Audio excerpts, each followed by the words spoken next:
Inside any major data center, power is the lifeblood, and the heart pumping that power to the cooling systems, the servers, and the fire pumps is the low-tension, or LT, panel.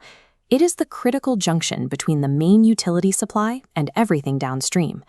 Running it up to 415 volts, this equipment holds immense fault energy. If that energy escapes, it generates a lethal arc flash.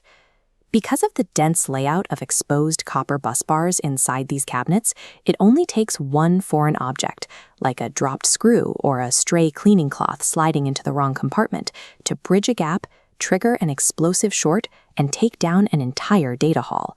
Yet, in many facilities, the deep cleaning of these energized cabinets is written into the standard housekeeping scope. It is treated as a janitorial task, handed off to a crew with a mop and a dust rag. To safely maintain this equipment, the objective requires absolute precision. The end result must be a thoroughly dust-free panel, achieved with zero safety incidents and zero dropped loads. Approaching an LT panel requires recognizing it for what it is, a high-risk electrical environment. Servicing it demands a strict engineering protocol to protect the people doing the work and prevent a facility-wide blackout. That protocol starts before anyone even steps foot inside the LT room. Preparation is about building an ironclad perimeter around the workface. Mobilization cannot happen without 4 mandatory documents completely signed off: a task-specific permit to work, an electrical isolation permit, a lockout-tagout clearance, and a work-at-height permit for reaching the top trace. The team executing this work is equally specialized. Instead of a general cleaning crew, the perimeter is controlled by the client's electrical engineer, backed by certified electrical technicians and a dedicated safety officer whose only job is to watch the work. Once the team is in place, the physical isolation begins. Every possible source of supply, from the main transformer to UPS backfeeds and solar inputs, is identified, and the correct incomer and outgoing breakers are opened and locked. With the panel locked out, the technician executes a strict 3-step sequence. The technician first tests their voltage meter on a known live source to ensure it works, then reads the isolated panel to confirm it is dead, and finally returns to the known live source for a 3rd test. That final return step is critical. It proves the voltage tester didn't silently fail. Human assumption causes electrical accidents. This rigid verification sequence removes assumption entirely, forming the only reliable barrier between the technicians and fatal voltage. With the panel certified dead, the perimeter collapses down to the immediate workface. Insulating dielectric mats are laid down, and non-conductive rescue hooks are placed on standby. Wow, a new risk emerges. If a single microfiber cloth or a small cleaning brush gets left behind in a compartment and slips down a crevice, it can easily bridge the copper bus bars the moment the panel is fully re-energized. To prevent this, supervisors enforce a strict tool tally. Every single wrench, brush, cloth, and vacuum nozzle is counted, recorded, and signed for before it is allowed to cross the threshold into the cabinet.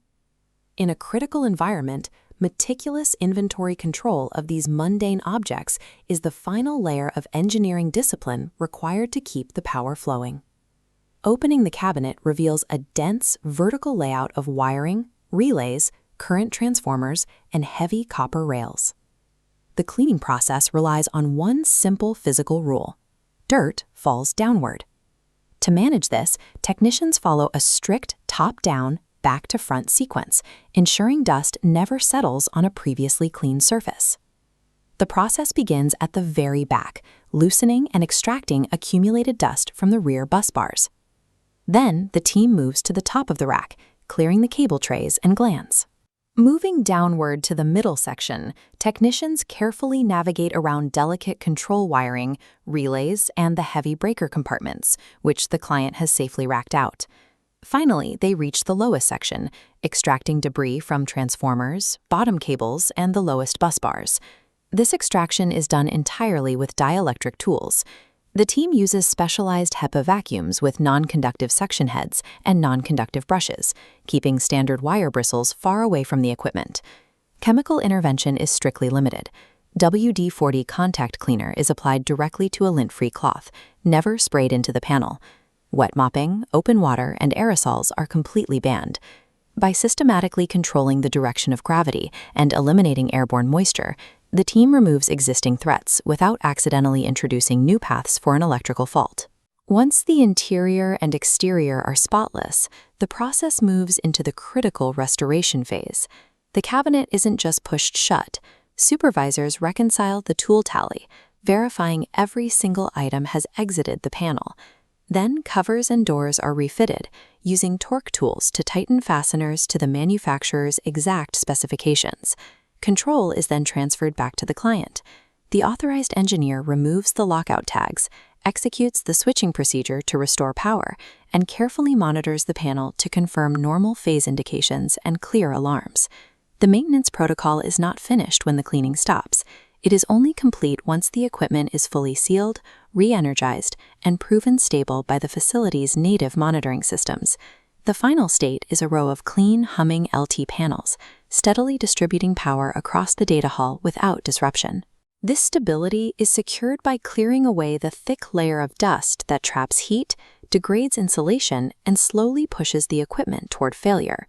Facility managers need to look closely at their next shutdown window and review their maintenance scopes. If a general housekeeping crew is currently assigned to clean these high-voltage cabinets, that is a massive risk operating right under your nose. Maintaining infrastructure resilience requires a maintenance team whose discipline matches the lethal and financial risks of the equipment they service.